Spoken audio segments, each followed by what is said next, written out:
नमस्कार। श्रीमद् वाल्मीकि रामायण अखंड पाठ के अंतर्गत आज का हमारा सर्ग है विंशः अर्थात 20वां सर्ग युद्धकांड से ही। आज के सर्ग में है शार्दूल के कहने से रावण का शुक को दूत बनाकर सुग्रीव के पास संदेश भेजना और वहां वानरों द्वारा उसकी दुर्दशा होना। तत्पश्चात श्री राम की कृपा से उसके संकट का निवारण और सुग्रीव का रावण के लिए संदेश। तो चलिए प्रारंभ करते हैं आज का पाठ।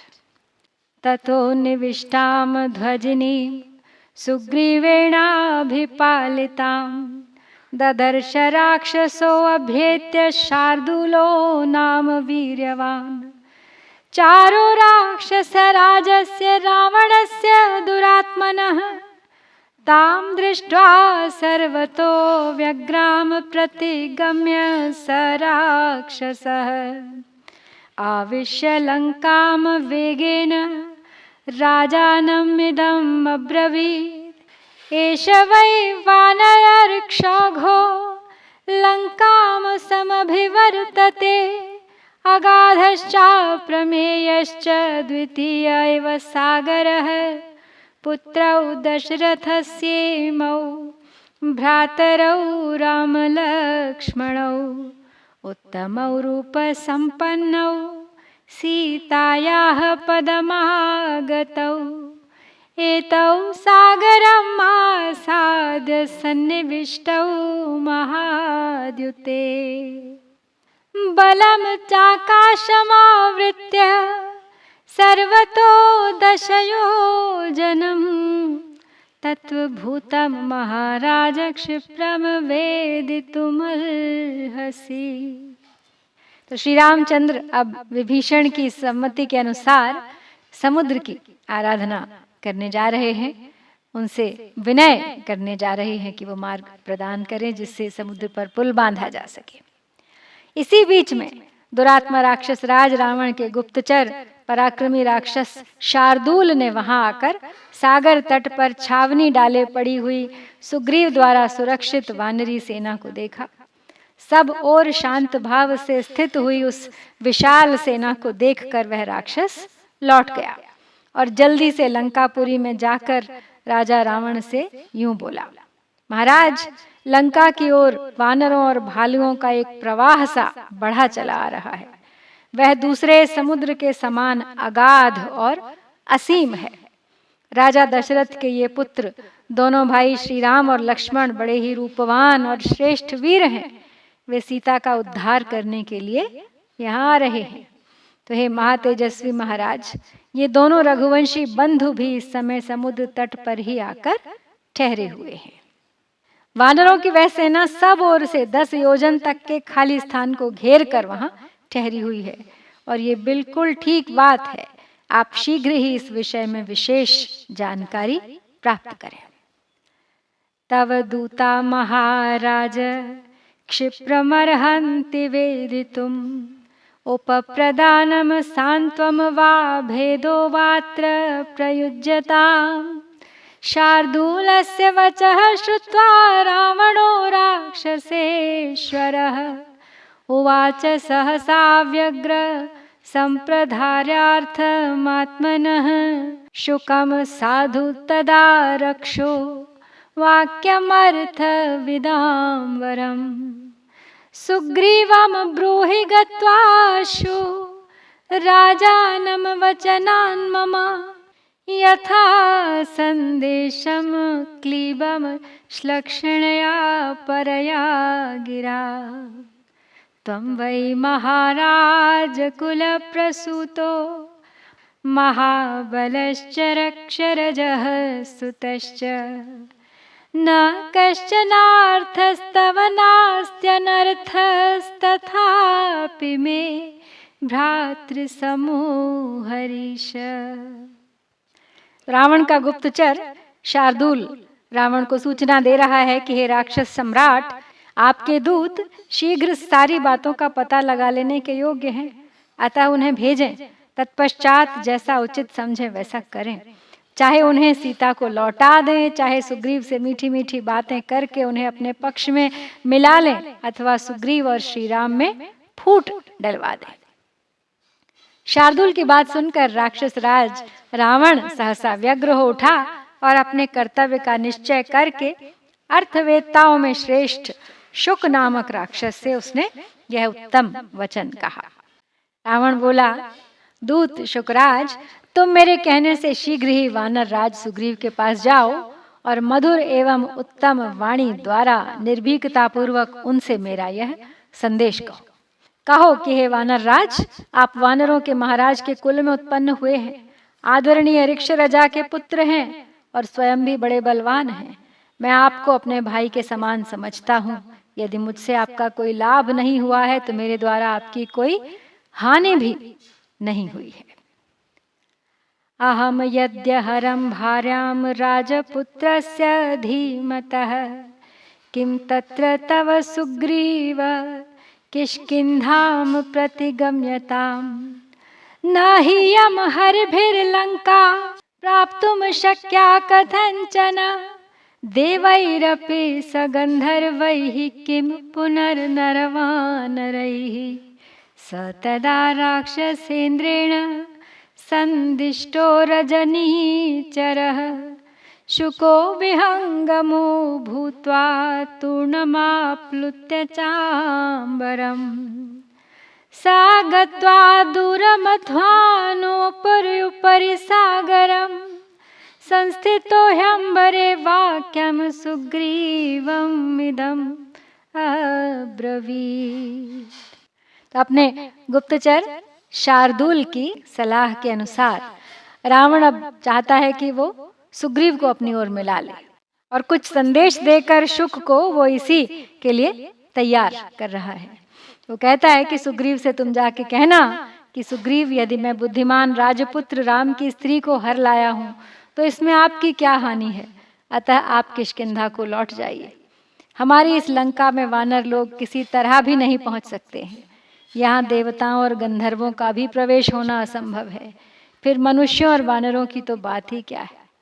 तो राक्षस राज रावण के इस प्रकार संदेश देने पर उस समय निशाचर शुक अर्थात तोता, तो तोते का रूप धारण करके शुक तुरंत वहां से उड़ गया और समुद्र के ऊपर ही ऊपर बहुत दूर का रास्ता तय करके वो सुग्रीव के पास जा पहुंचा और आकाश में ही ठहर कर उसने दुरात्मा रावण की आज्ञा के अनुसार वो सारी बातें सुग्रीव से कह डाली।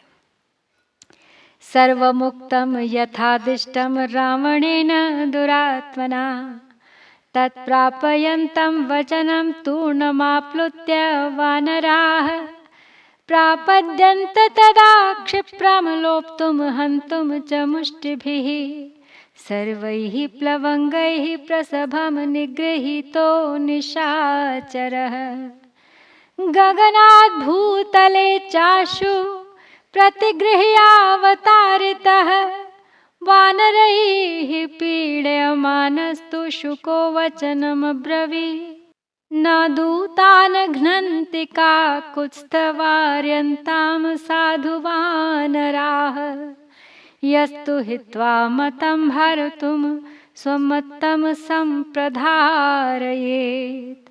अनुक्तवादी दूतः संसदूतो वर्धमर्हति शुकस्य वचनं रामः श्रुत्वा तु परिदेवितम् उवाच मावधिष्ठेति घ्नतः शाखा मृगर्षभान् स च पत्रलघुर्भूत्वा हरिभिर्दर्शिते अभये अंतरिक्षे स्थितो भूत्वा पुनर्वचनम् अब्रवीत्। तो जिस समय शुक वो संदेश सुग्रीव को सुना रहा था, उसी समय वानर उछलकर तुरंत उसके पास जा पहुंचे। वे चाहते थे कि हम शीघ्र ही इसके पंख नोच डालें और इसे घूंसों से ही मार डालें। इस निश्चय के साथ सारे वानरों ने उस निशाचर को बलपूर्वक पकड़ लिया और उसे कैद करके तुरंत आकाश से भूतल पर उतार लाए। इस प्रकार वानरों के पीड़ा देने पर शुक पुकार उठा, हे रघुनंदन, राजा लोग दूतों का वध नहीं करते हैं, अतः आप इन वानरों को भली भांति रोकिए। जो स्वामी के अभिप्राय को छोड़कर अपना मत प्रकट करने लगता है, वह दूत बिना कही हुई बात कहने का अपराधी है, अतः वही वध के योग्य होता है। शुक के वचन और विलाप को सुनकर भगवान श्री राम उसे पीटने वाले प्रमुख वानरों को पुकार कर बोले कि इसे मत मारो। उस समय तक शुक के पंखों का भार कुछ हल्का हो गया था, क्योंकि वानरों ने कुछ पंख उसके नोच डाले थे। फिर उनके अभय देने पर शुक आकाश में खड़ा हो गया और पुनः उनसे बोला, सुग्रीव सत्व संपन्न महाबल पराक्रम, किं मया खलु वक्तव्यो रावणो लोकरावणः, स एव मुक्तः प्लवगाधिपस्तदा प्लवङ्गमानां वृषभो महाबलः, उवाच वाक्यं रजनीचरस्य चारं शुकं शुद्धमदीनसत्त्वः, न मे असि मित्रं न तथानुकम्प्यो, न चोपकर्तासि न मे प्रियोऽसि, हरिश्च रामस्य सहानुबन्धस्ततोऽसि, वालीव वधार्हवध्य, निहन्म्यहं त्वां ससुतं सबन्धुं, सज्ञातिवर्गं रजनीचरेश, लङ्कां च सर्वां महता बलेन, सर्वैः करिष्यामि समेत्य भस्म। तो शुक को जब श्री राम ने अभयदान दे दिया तो वो अपनी बात पूरी करने के लिए पुनः सुग्रीव से बोला कि महान बल और पराक्रम से युक्त शक्तिशाली सुग्रीव, समस्त लोगों को रुलाने वाले रावण को मुझे आपकी ओर से क्या उत्तर देना चाहिए। शुक के इस प्रकार पूछने पर उस समय कपि शिरोमणि महाबली उदार चेता वानर राज सुग्रीव ने उस निशाचर के दूत से यह स्पष्ट एवं निश्चल बात कही, हे दूत, तुम रावण से जाकर इस प्रकार कहना, वध के योग्य दशानन, तुम न तो मेरे मित्र हो, न दया के पात्र हो, न मेरे उपकारी हो, न मेरे प्रिय हो, व्यक्तियों में से ही कोई हो, भगवान श्री राम के शत्रु हो। इस कारण अपने सगे संबंधियों सहित तुम वाली की भांति ही मेरे लिए वध्य हो। हे निशाचर राज, मैं पुत्र, बंधु और कुटुंबी जनों सहित तुम्हारा संहार करूंगा और बड़ी भारी सेना के साथ आकर समस्त लंकापुरी को भस्म कर डालूंगा। नामोक्षसे रावण राघवस्य सुरैः सहेन्द्रैरपि मूढगुप्तः, अन्तर्हितः सूर्यपथं गतोऽपि तथैव पातालमनुप्रविष्टः, गिरीशपादाम्बुजसंगतो वा हतोऽसि रामेण सहानुजस्त्वम्, तस्य ते त्रिषु लोकेषु न पिशाचं न राक्षसं, त्रातारं नानुपश्यामि न गन्धर्वं न चासुरम्, अवधिस्त्वं जरावृद्धं गृध्रराजं जटायुषं, किं नु ते राम सान्निध्ये सकाशे लक्ष्मणस्य च, हृता सीता विशालाक्षी यां त्वं गृह्यं न बुध्यसे, महाबलं महात्मानं दुराधर्षं सुरैरपि, न बुध्यसे रघुश्रेष्ठं, यस्ते प्राणान् हरिष्यति।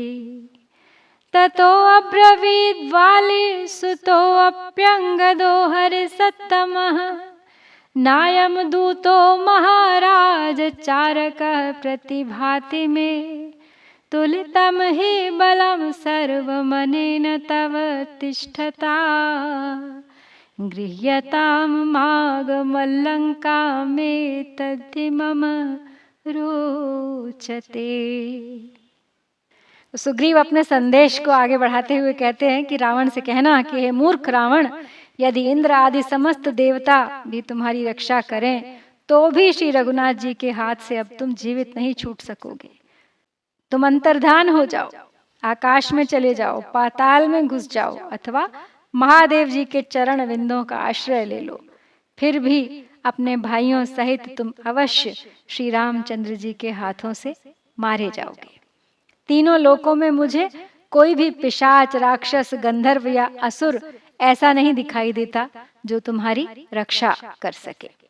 चिरकाल के बूढ़े गृध्रराज जटायु को तुमने क्यों मारा? यदि तुम में बड़ा बल था तो श्री राम और लक्ष्मण के पास से तुमने विशाल लोचना सीता का अपहरण क्यों नहीं किया? तुम सीता जी को ले जाकर अपने सिर पर आई हुई विपत्ति क्यों नहीं समझ रहे हो? रघुकुल तिलक श्री राम महाबली, महात्मा और देवताओं के लिए भी दुर्जय हैं, किंतु तुम उन्हें अभी तक समझ नहीं सके। तुमने छिपकर सीता का हरण किया है, परंतु वे सामने आकर तुम्हारे प्राणों का अपहरण करेंगे। तत्पश्चात वानर शिरोमणि वाली कुमार अंगद ने कहा, महाराज, मुझे तो यह दूत नहीं कोई गुप्तचर प्रतीत होता है। इसने यहाँ खड़े खड़े आपकी सारी सेना का माप तौल कर लिया है, पूरा पूरा अंदाजा लगा लिया है, अतः इसे पकड़ लिया जाए, लंका को न जाने पाइए, मुझे यही ठीक जान पड़ता है। ततो राज्ञा समादिष्टाः समुत्पत्य वलिमुखाः जगृहुश्च बबन्धुश्च विलपन्तम् अनाथवत्। शुकस्तु वानरैश्चण्डैस्तत्र तैः सम्प्रपीडितः व्याचक्रोश महात्मानं रामं दशरथात्मजं लुप्येते मे बलात् पक्षी भिद्येते मे तथा क्षिणी यां च रात्रिं मरिष्यामि जाये रात्रिं च यामहम् एतस्मिन्नन्तरे काले यन्मया ह्यशुभं कृतं सर्वं तदुपपद्येथा जह्याम चेद्यदि जीवितं नाघातय तदा रामः श्रुत्वा तत्परिदेवितं वानरान् ब्रवीत् रामो मुच्यताम् दूत आगतः। तो जब अंगद ने ऐसा कहा तो फिर तो सुग्रीव के आदेश से सब वानरों ने उछलकर उसे पकड़ लिया और बांध लिया। वो बेचारा अनाथ की भांति विलाप करता रहा। उन प्रचंड वानरों से पीड़ित हो शुक ने दशरथ नंदन महात्मा श्री राम को बड़े जोर से पुकारा और कहा, प्रभो, बलपूर्वक मेरी पांखें नोची गई, मेरी आंखें फोड़ी जा रही हैं। यदि आज मैंने प्राणों का त्याग किया तो जिस रात में मेरा जन्म हुआ था और जिस रात को मैं मरूंगा, जन्म और मरण के इस मध्यवर्ती काल में मैंने जो भी पाप किया है वह सब आपको ही लगेगा। उस समय उसका वह विलाप सुनकर श्री राम ने उसका वध नहीं होने दिया। उन्होंने वानरों से कहा, छोड़ दो, यह दूत होकर ही आया है। तो इस प्रकार श्री राम की आज्ञा मानकर वानरों ने शुक को प्राणदान दे दिया। तो यहाँ पर हम श्री वाल्मीकि निर्मित आर्ष रामायण आदि काव्य के युद्ध कांड में 20वां सर्ग पूरा करते हैं। इत्यार्षे श्रीमद् रामायणे वाल्मीकिये आदि काव्ये युद्ध कांडे 20 सर्गः। ओम श्री सीता रामचंद्राभ्याम नमः।